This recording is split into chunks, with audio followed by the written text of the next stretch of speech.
there's a deep idea in the West too. It's like, pick up your damn suffering and bear it and try to be a good person so you don't make it worse.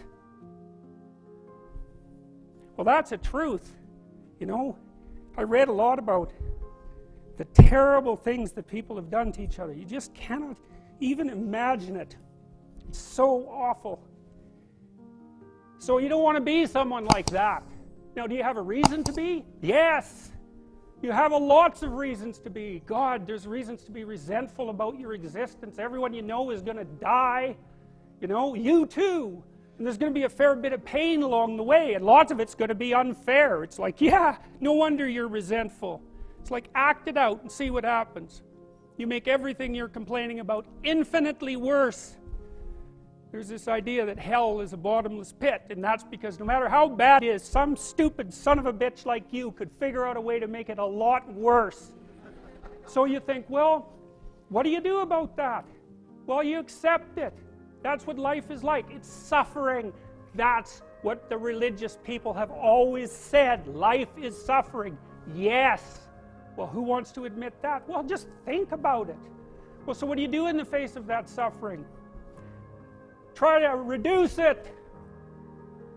Start with yourself. What good are you? Get yourself together for Christ's sake so that when your father dies, you're not whining away in a corner and you can help plan the funeral.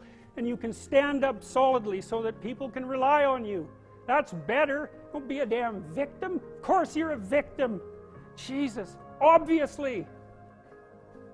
Put yourself together.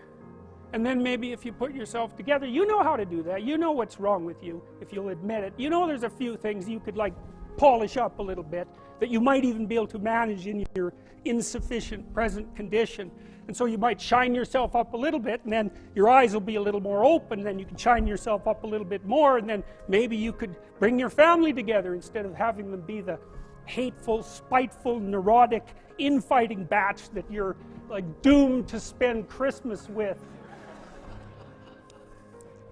So then you fix yourself up a little bit, kind of humbly, because, you know, God, you're a fixer-upper if there ever was one. And then you got to figure out, well, can you figure out how to make peace with your idiot brother? And probably not, because he's just as dumb as you, so how the hell are you going to manage that?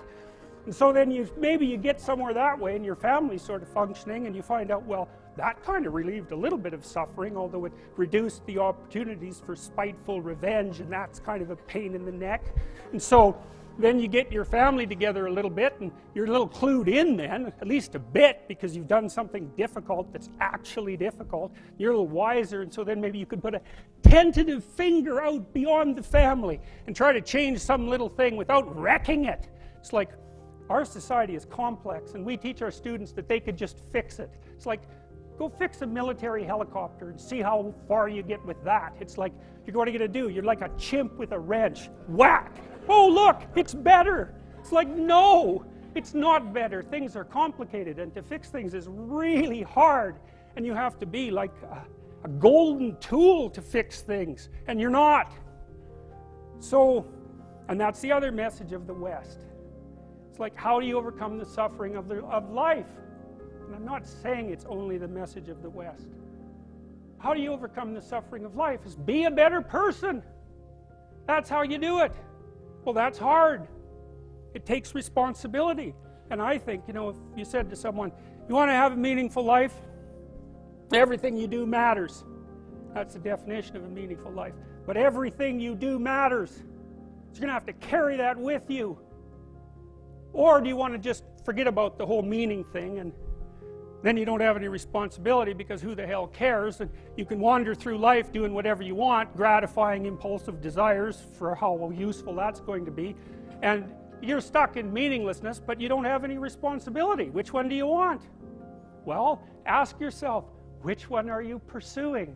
And you'll find very rapidly that it isn't the majority of your soul that's pursuing the whole meaning thing, because, well, look what you have to do that. You have to take on the fact that life is suffering. You have to put yourself together in the face of that.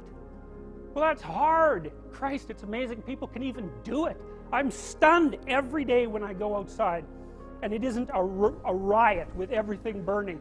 Because really, God, you talk to people, it's like, I knew this guy. He'd been in a motorcycle accident and it really ruined him, and he was like a linesman, you know, working on the power, and he was working with someone who had Parkinson's disease, and they had complementary inadequacies, and so two of them could do the job of one person, and so they're out there fixing power lines in the freezing cold, despite the fact that one was 3/4 wrecked with a motorcycle accident and the other one had Parkinson's. It's like, that's how our civilization works. It's like, there's all these ruined people out there, they've got problems like you can't believe. Off they go to work and do things they don't even like, and look, the lights are on. My God, it's unbelievable. It's a miracle. It's a miracle. And we're so ungrateful. College students, the postmodern types, they're so ungrateful. You know, they don't know that they're surrounded by just a bloody miracle. It's a miracle that all this stuff works. That all you crazy chimpanzees that don't know each other can sit in the same room for 2 hours sweltering away without tearing each other apart, because that's what chimps do. So,